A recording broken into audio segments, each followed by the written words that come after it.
Silvester Stallone was walking down the street of a modern city, absorbed in thoughts about a new project he had launched.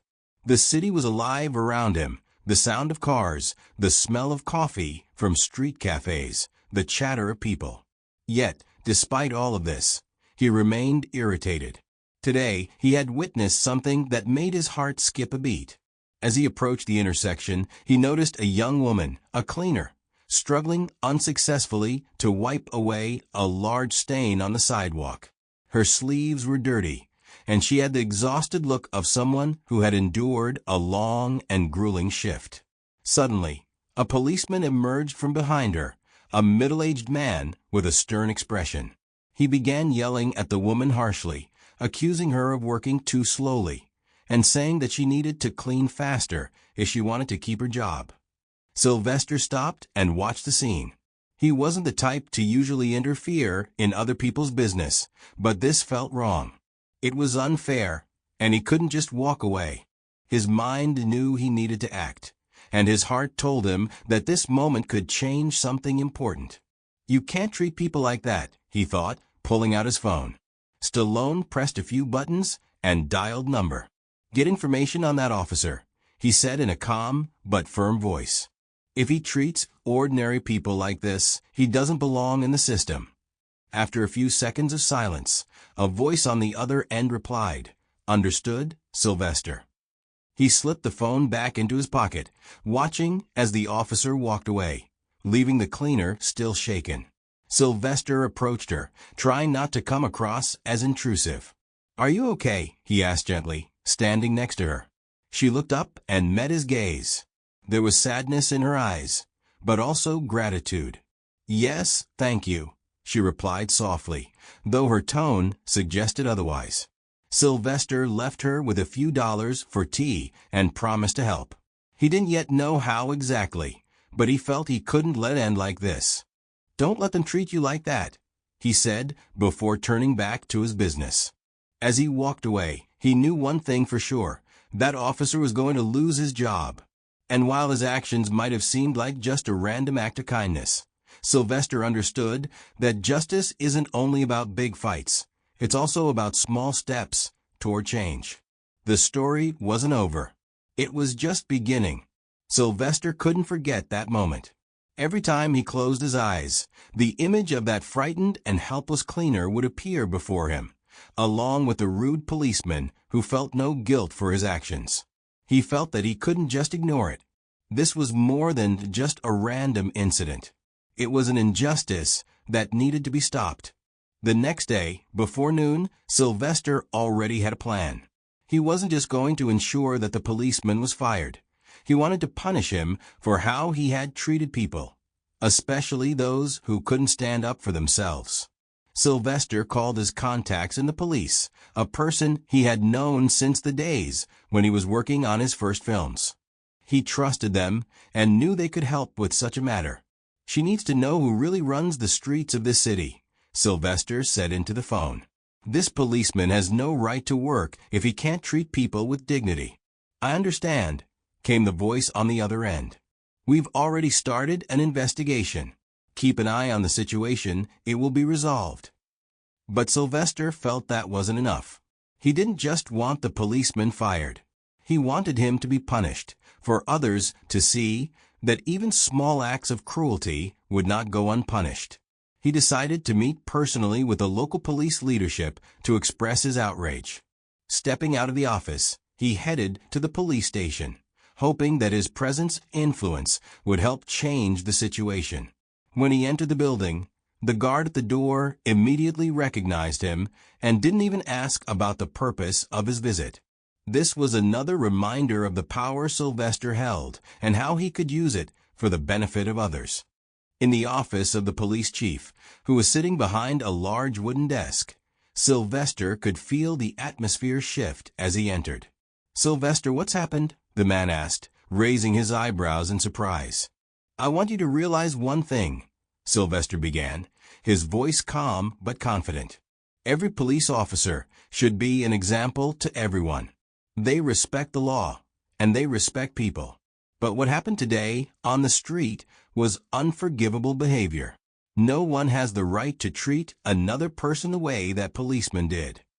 I understand your concern, but, the chief started, but Silvester didn't let him finish. No, he interrupted. You don't understand. This is not just about one police officer. This is a lesson for the entire police force, for everyone who wears a badge. I want him to get what he deserves. We are investigating this, Silvester, the chief said, but his face already showed signs of concern. And I can assure you that he will be held accountable for his actions. Silvester quietly looked at him, realizing that this was not the end. He would not leave it to chance. As he left the building, he felt that this was just the beginning. His determination was unwavering. Step by step, he would convince everyone that even small acts of injustice cannot go unpunished. And even if changing this one situation was all he could do, it could be the beginning of great change throughout the city. Silvester felt hope. Hope that justice would prevail. The next day, Silvester received a call from his contact in the police. He quickly got ready, dressed, and, without wasting time on details, headed to the police station. When he entered the building, the atmosphere was tense, but that didn't stop him. He knew that this day would be a turning point in his fight for justice. In the police chief's office, a serious conversation awaited him. His interlocutor, a man in uniform, did not seem ready for simple explanations or justifications. Silvester, he began, I understand your position, and I want you to know, we are not turning a blind eye to what happened. An internal investigation has been conducted, and he has already been suspended from duty. Silvester stared at him, not averting his gaze. This is not just about getting him fired, he said firmly. It's about accountability. He needs to understand that being a police officer is not just a privilege, but a great responsibility to the people. The police chief agreed, but he didn't look as certain as Silvester. It was important not only to punish this policeman, but also to instill a new approach to justice that would make people change for the better. I understand your emotions, but please give us time to see this through, he replied. We are taking all the circumstances into account, and I promise he will be punished. It seemed like the best thing Silvester could have heard, but he couldn't allow himself to stop. He knew that if he let it go, the injustice would simply remain unpunished. As he left the office, he decided to take further action to ensure that everything would be handled justly. That same day, he met with other activists and public figures who supported his initiative. They decided to organize a peaceful protest in front of the police station to draw attention to the issue. This was meant to be a signal to the police and everyone in power. No one is exempt from punishment for their actions, even if they wear a badge. We need the support of the people, Silvester said. If we don't demand change, nothing will change.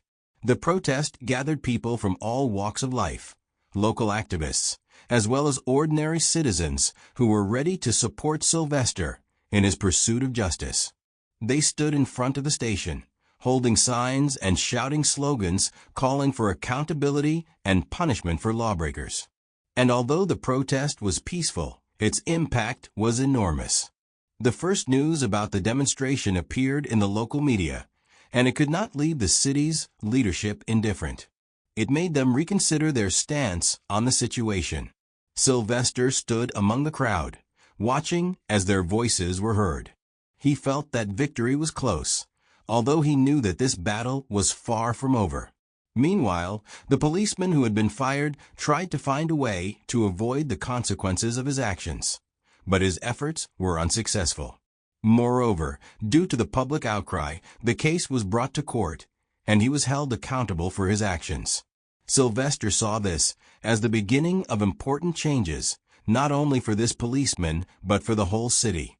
All the steps Silvester had taken, which initially seemed like just part of a large and complex game, made him realize in his heart that every small move toward justice brought him closer to his goal, a society where there would be no place for injustice. And at that moment, he felt more convinced than ever in his fight. Time passed, and Silvester did not stop fighting for justice. The protest attracted the attention not only of the local police, but also journalists, public organizations, and even high-ranking officials. And although at first glance it seemed like a small step in a larger battle, he knew that changing the system could only be done through consistent and decisive actions. After several weeks of investigations and public statements, the case against the police officers' misconduct reached court. Silvester attended every hearing, watching as the system began to work in his favor. Every step, every victory in the case became confirmation for him that he was doing the right thing. When the court's decision was rendered, the police officer was sentenced to harsh punishment. He lost his job and ultimately ended up in prison, where he would serve time for his actions. Silvester did not feel joy from his defeat, but he felt a deep sense of satisfaction knowing that justice had been restored. But the most important thing he realized over these months of struggle was that true change is only possible when everyone is not afraid to stand up for their rights. His protest, his persistence made people reflect on the importance of accountability, on the fact that everyone has the right to justice. A few months later, Silvester received an offer from one of the public organizations to become their representative. It was an opportunity to influence the situation in the country even more deeply. He understood that this was just the beginning of a bigger job, but he was ready to continue fighting for justice on an even larger scale. Life returned to its usual course, but Silvester was no longer the same man who had walked into the police station a few months ago. He had become a symbol of the fight for justice, and although his goal was not yet fully achieved, he knew that his efforts had already become part of a larger movement that could not be stopped.